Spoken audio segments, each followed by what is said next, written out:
Hey there, friends. Welcome back to Unstuck. Thank you all so much for tuning in today. And if this is the first time you're checking out the Unstuck podcast, special hello and welcome to you all.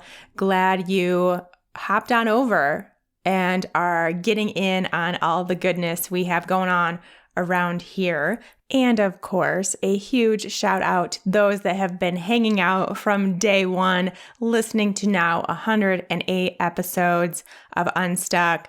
I love you guys. You all are just the best. And I'm just so happy to be here sharing with you all every week, whatever I decide I want to share about. And today I decided I wanted to talk about mistakes. I'm going to share 5 mistakes, pretty significant mistakes I made in my business early on at the start.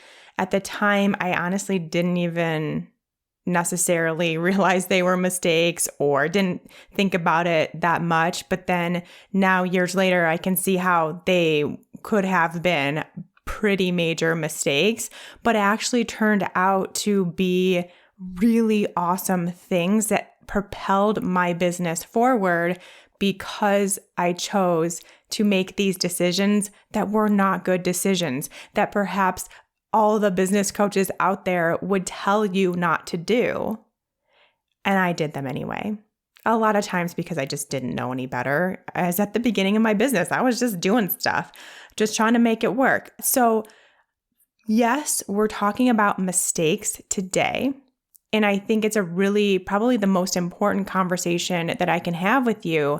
And it's because it's not a conversation about learning from my mistakes, although we can have that conversation too, and we probably will have that conversation too at some point, because I do have a lot of mistakes that I made and still make today that you could learn from my mistakes and not do them. And I think that's a good conversation to have. I can definitely keep you from making the same mistakes I did. But today, it's more so a conversation about how mistakes and failures and all these things that we try so hard to avoid in our business, and we fear making those mistakes or being a failure so much that it often keeps us stuck, how those mistakes and failures can actually end up being part of the story. They are there for a reason. They are all part of this bigger picture to get you where you need to go. So they don't have to be scary. You don't have to fear them. You don't have to try to avoid them. The more you try to avoid making mistakes and having failures, the slower you get, the more you slow things down for yourself, and the momentum that you're trying to build, it pulls it back down. So we don't have to fear these things. It's all part of the process. It's part of your story. It's part of your journey, and it's what will get you to where you want to go. All right, as always, let's kick this conversation off with a quote. This comes from Albert Hubbard, and it says, "The greatest mistake a human can ever make is being afraid to make one." Ooh, I love that. The greatest mistake a human can ever make is being afraid to make one. And that, my friends, is what is probably at least partly to blame for keeping you stuck from having this business that you want to have, and why it feels like an uphill battle, why it feels like it's hard and challenging and you're not making progress and the ball isn't moving forward and the snowball isn't getting bigger, and whatever terms you use to describe this kind of slog that it is to have a business, and why you have these walls up and these barriers, and why it seems hard to do to have a thriving, financially successful, freedom-filled business that you want, whatever your dream business looks like. It starts with this kind of stuff. We really need to look deeper. One of the things that you need to dive deeper on is how you feel about making mistakes. If you are scared to make a mistake for fear of failure, fear of judgment, fear you'll look stupid, whatever it is, That's something we need to dive deeper into. And that's what we do here all day, every day on Unstuck. So you have the tools. If not, go back and remind yourself of those tools. You have the tools to do so. But kind of going into what this whole quote is saying, the greatest mistake a human can ever make is being afraid to make one. That is the mistake. Being afraid to make one, standing still because you don't want to do something wrong. So, all of that being said, I thought providing examples of some mistakes that I made, as I mentioned, I've made a ton of mistakes over the past almost 9 years having my own business. And I could do a episode, and I probably will sometime in the future, of mistakes that I made that I would actually like for you to learn not to make those. So you can take my advice, you can take what I learned in that process and not make those mistakes. But that is not what we're doing here. Today, I want to show you how, because I was willing to make mistakes, it actually ended up being the thing that propelled my business forward. Most of you know by now that I truly don't believe failures exist. I think every experience we categorize, we ourselves put into this bucket of being a failure, is actually just a learning experience. It's actually part of the process, and it's a necessary part of that process. And the same thing goes for mistakes. Mistakes are simply learning experiences that come from moving forward. So the only mistake you could ever possibly make in your business is not moving forward, not fulfilling your mission, not being of service to others simply because you're afraid to make a mistake or afraid of failing. Just know right here, right now, and please don't ever forget it, even though your ego is going to want to tell you this isn't true, just know that mistakes happen all the time. Mistakes are going to happen. And mistakes taking place because you took action is actually a really incredible win 100% of the time, because it means you did something. And we talked last week about the difference between motion and action. And so anytime you actually get to the point where you took action, we celebrate. We celebrate. It's a good thing, even if there were tons of mistakes along the way, even if your ego wants to tell you it didn't work, it was a failure, this, all these stories, doesn't matter. We still celebrate because you took action. And also, mistakes serve a purpose. They are there for a reason. You may not know it that day, you may not know it that week, that year, or for the next 10 years. It doesn't matter. But simply by knowing that it's there for a reason, it has its purpose, hopefully you can get around that phase where your ego wants to beat you up for it, wants you to feel bad or feel embarrassed or feel like a failure because you made a mistake. That doesn't have to happen. And so the sooner that we can, first of all, realize they are absolutely 100% of the time going to happen. If you have a business, you can expect that it will be full of mistakes along the way and that there is something behind it. It is part of the journey. That's all you need to know. And then you can move on and you don't have to get surrounded or wrapped up in all the stories that come from our ego when we make a mistake. All right, so as I said, I'm selecting 5 of my countless mistakes that really stick out to me that I think on the surface, most entrepreneurs, most business coaches, most people in general would categorize as pretty solid mistakes. But they're actually really important moves, really significant experiences in my business journey that had I not made these mistakes, I really would not be where I am today, or at least not in the way that I got here, and I wouldn't have had all the other amazing experiences I had along the way. So then we can see part of the journey. It's okay. It's part of the journey. All right, let's get to these 5. The first one is starting before I was ready. We talked a few episodes about being ready in your business and trying to have that feeling of being ready, which is kind of this false thing that we're waiting for that we'll never actually feel.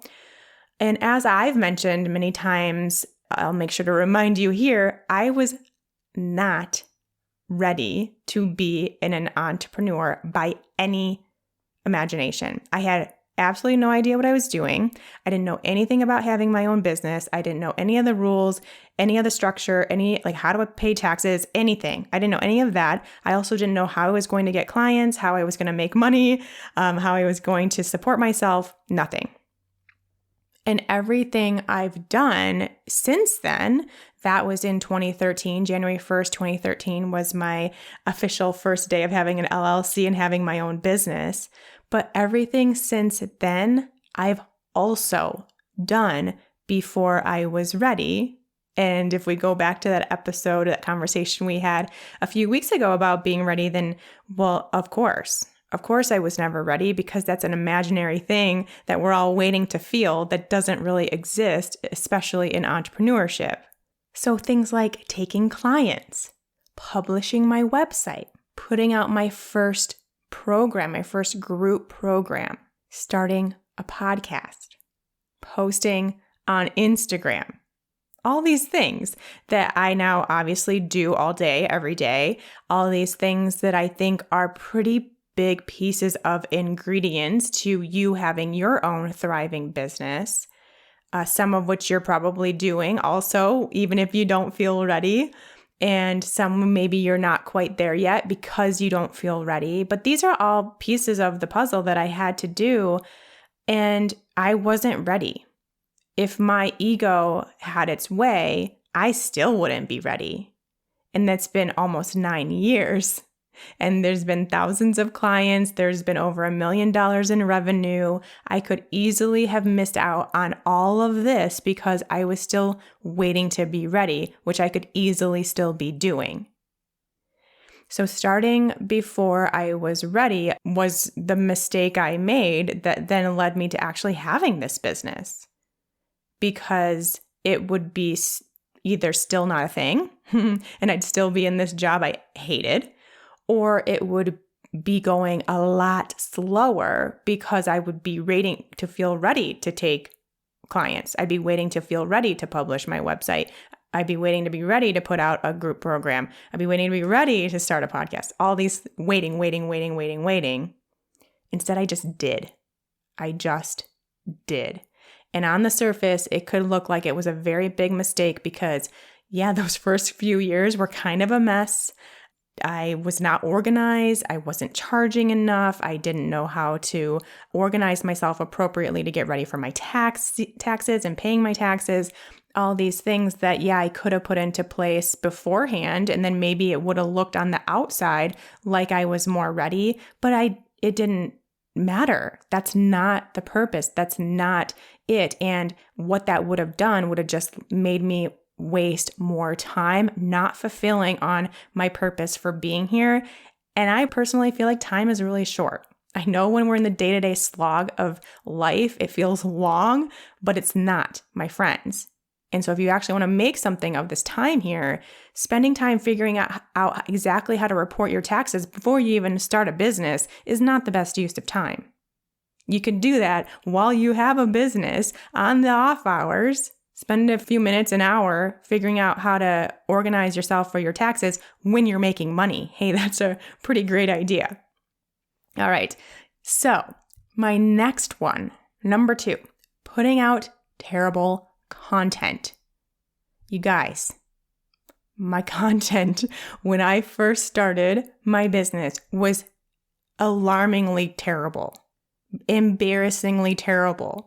I still, my cheeks are red just thinking about my first few blog posts, my first few Instagram posts, my first few podcast episodes, and not even first few, a lot of podcast episodes, a lot of blog posts, a lot of Instagram posts that were absolutely embarrassingly terrible.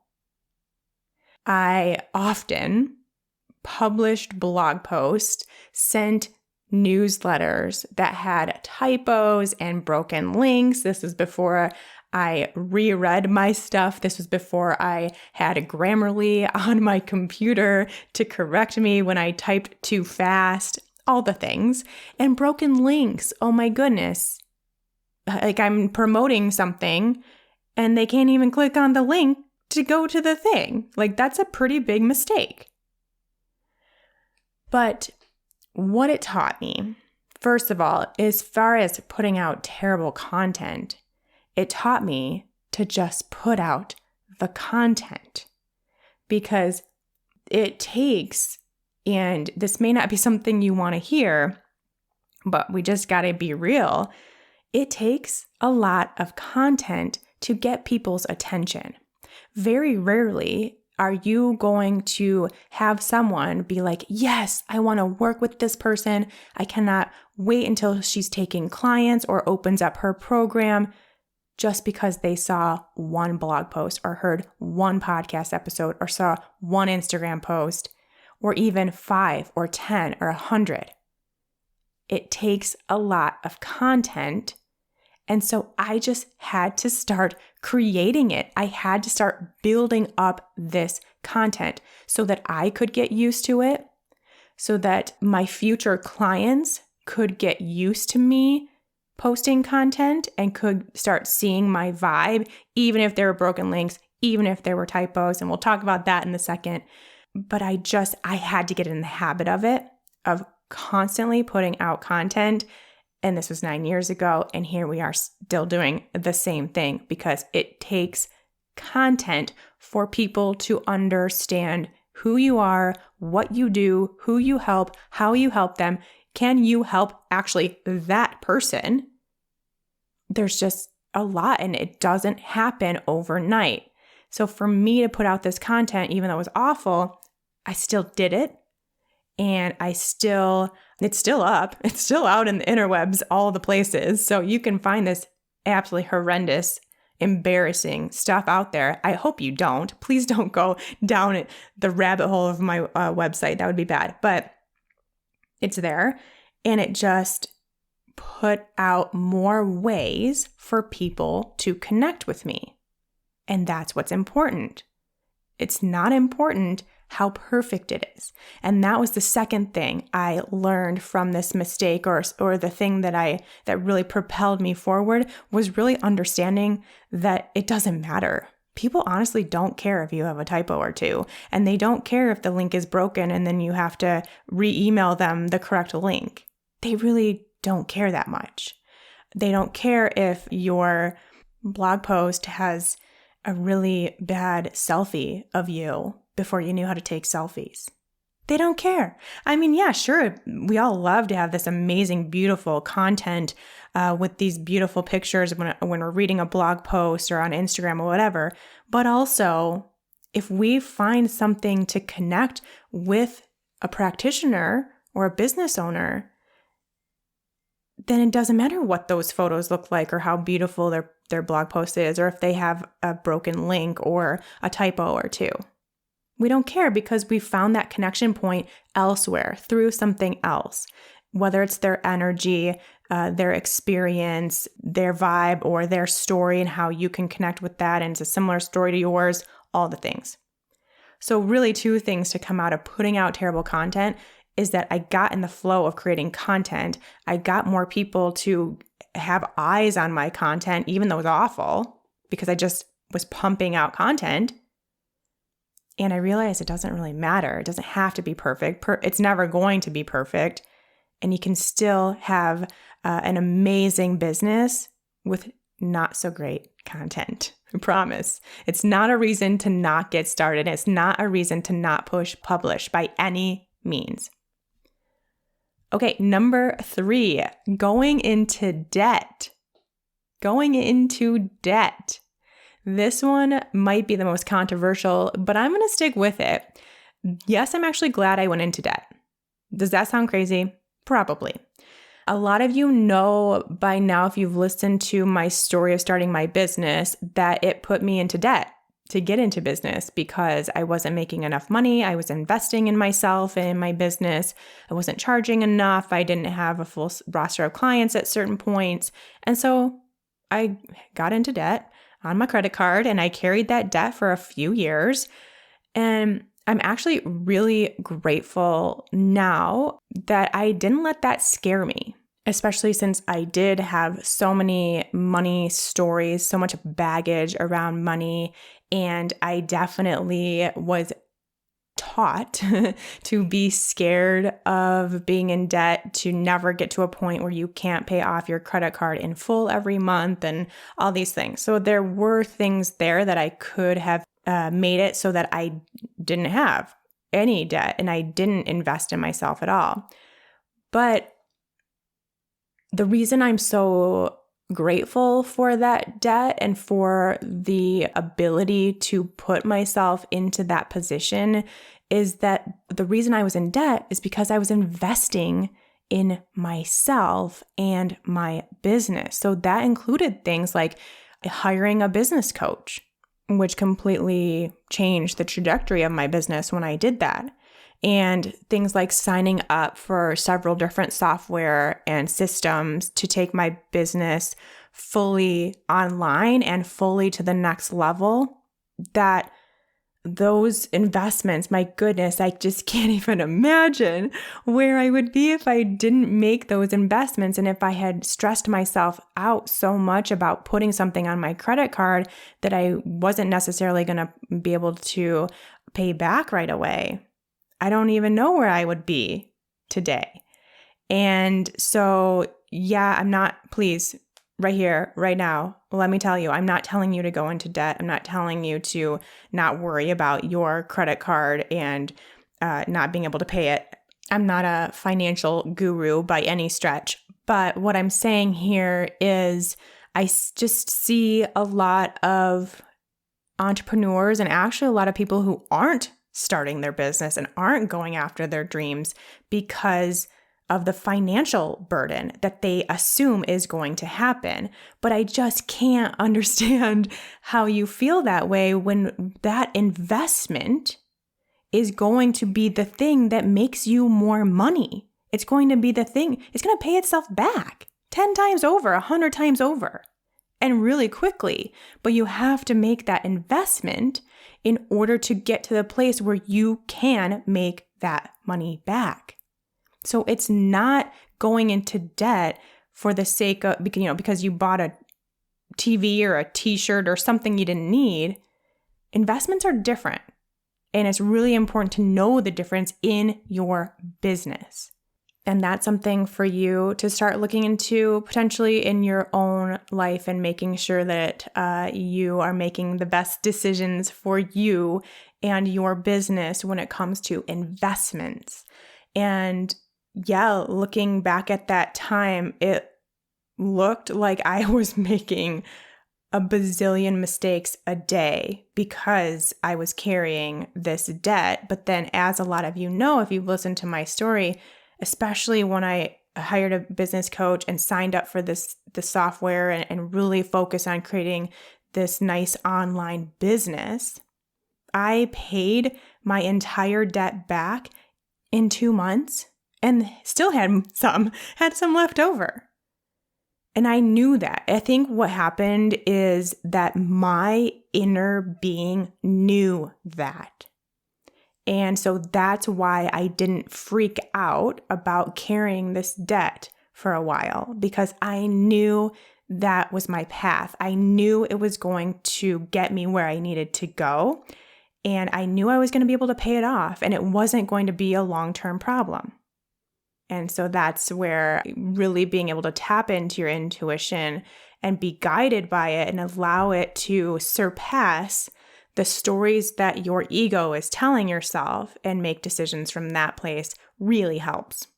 All right, the next one on the list is doing it all myself.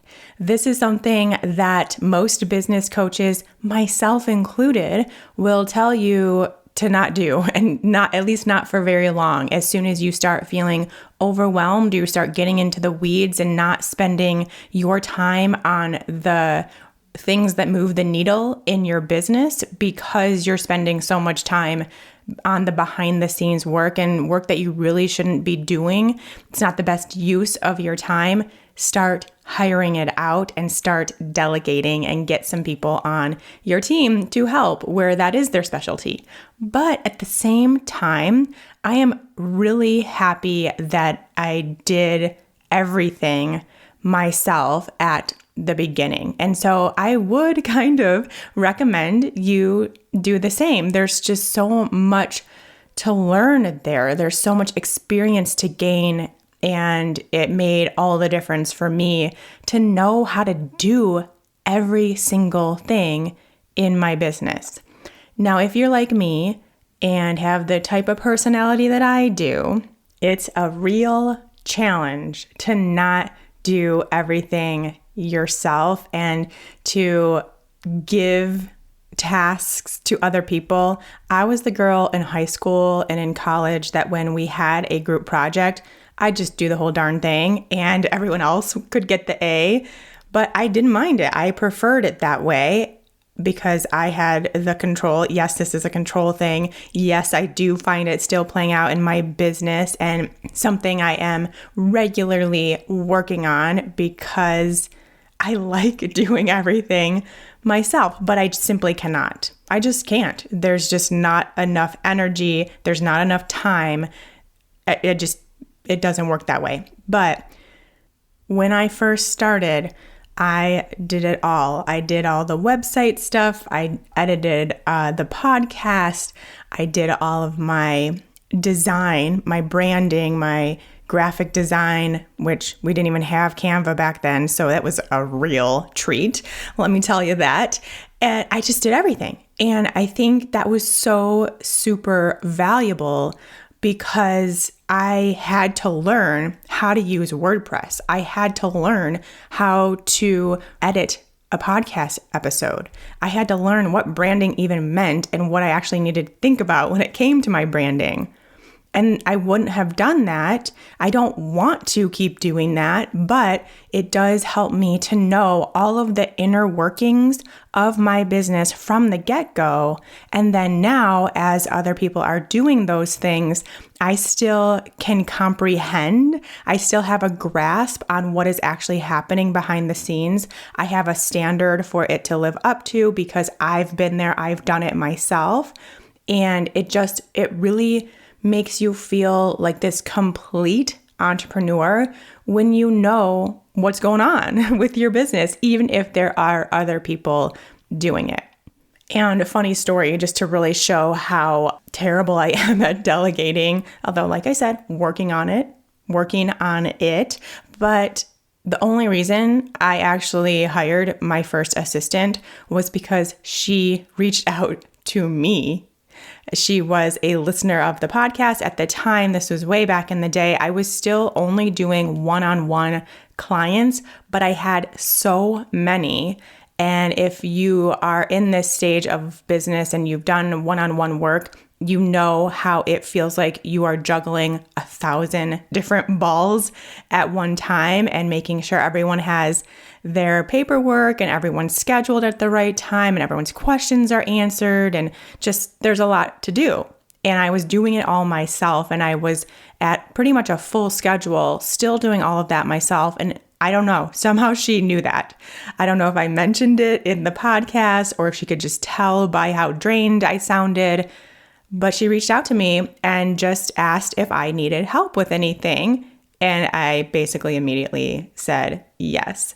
So from then on, that was in 2017, I believe, I realized the immense value of having help, of not doing it all yourself, of delegating and really finding the tasks that you love to do, that you're good at, that you need to be doing in your business, and then finding someone else to do those that you're not good at, that's not your specialty, that you shouldn't be doing in your business. And like I said, it's still a work in progress because my natural tendency is like, oh, I'll just do this myself real quick instead of asking this person to do it. No.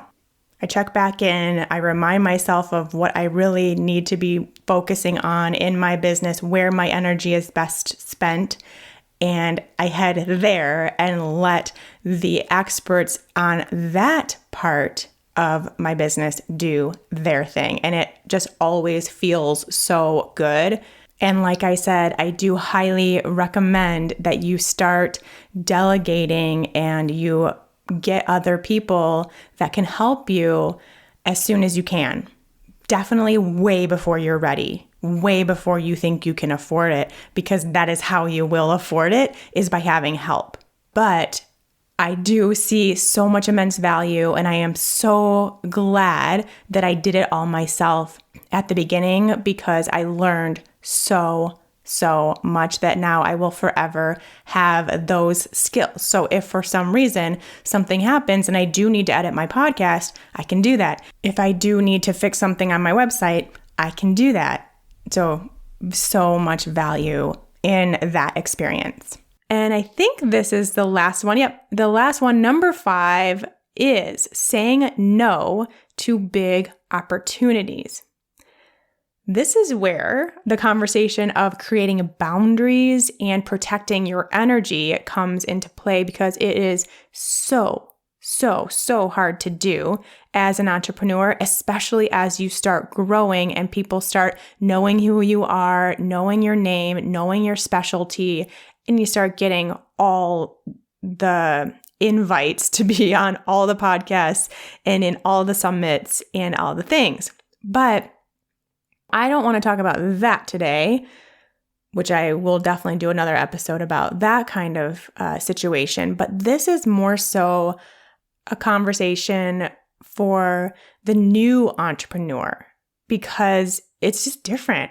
You feel like you need that exposure. You need that experience. You need that money, which makes it even harder to say no and to really respect your own boundaries and your own energy.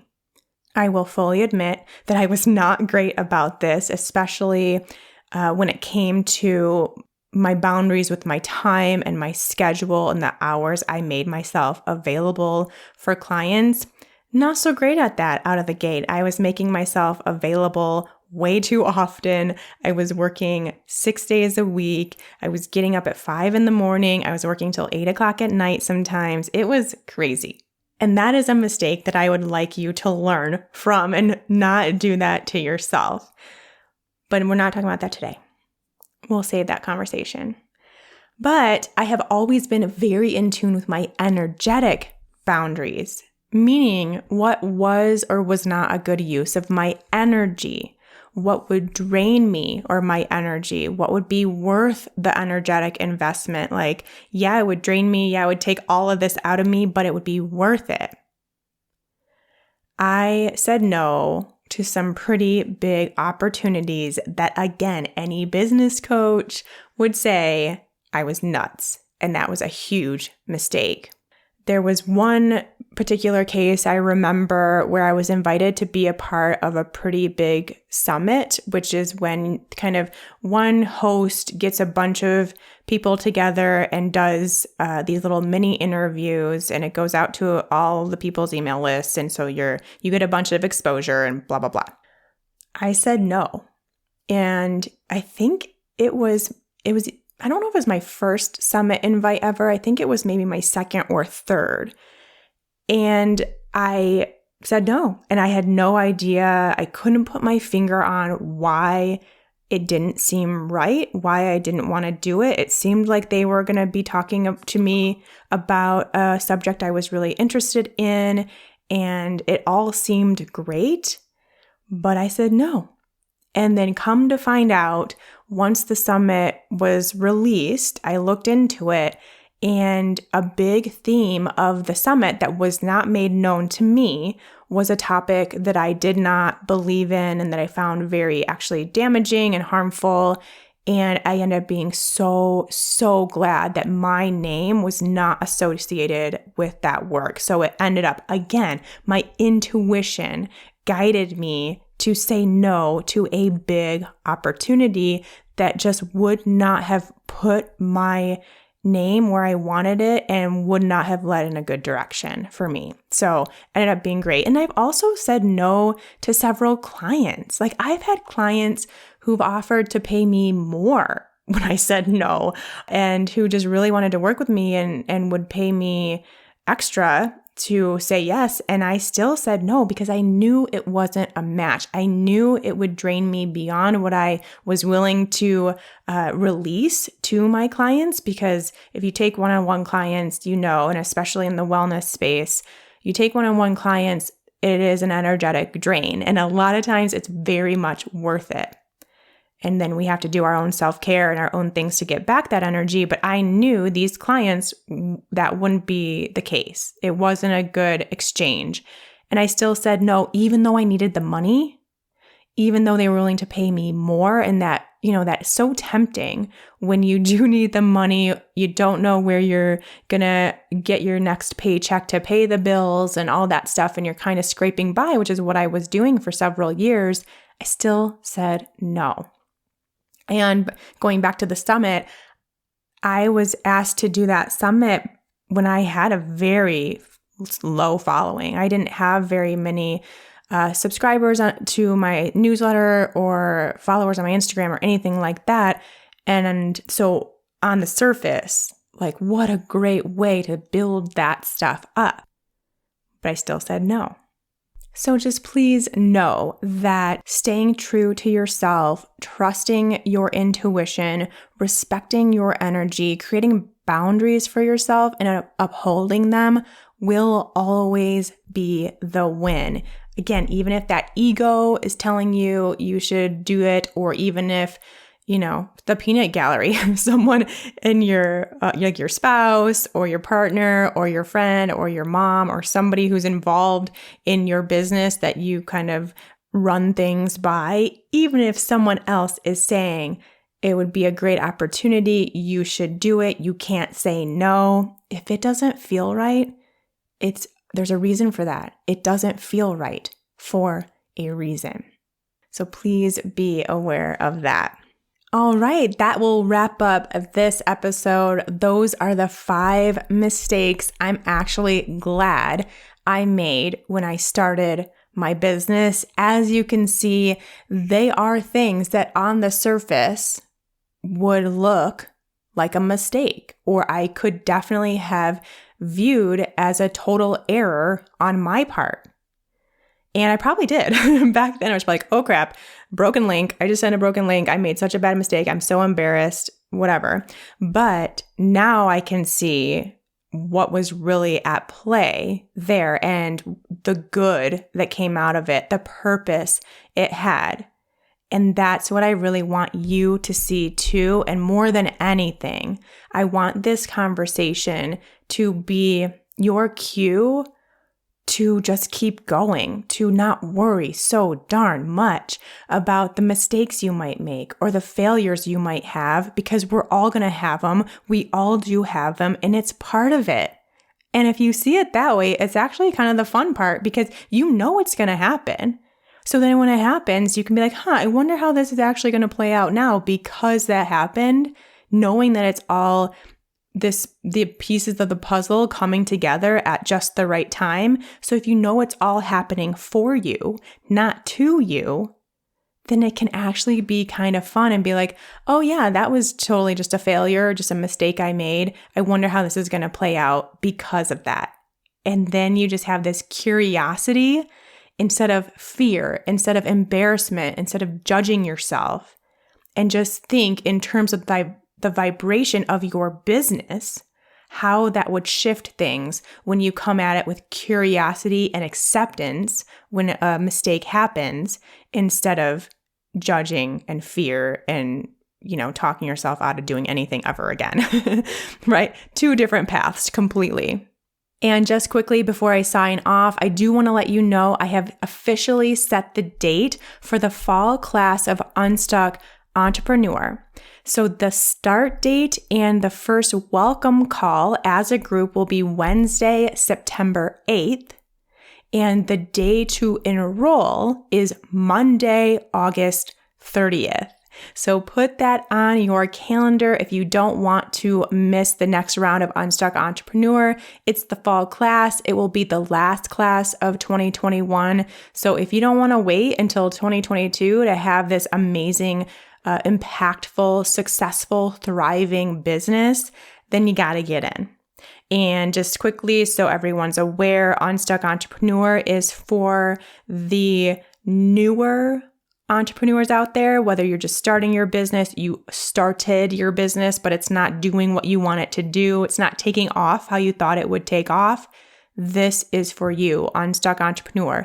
And you can learn more and get on the wait list if you head to shawnmynar.com/unstuckbiz. That's shawnmynar.com/unstuckbiz. We will put a link in the show notes so you can easily click over, but just read about it, see what's up, see what we do. If it's something you're interested in, put your name down on the wait list because you'll be the first to know when doors open, and you also get a coupon code that no one else gets by being on that list.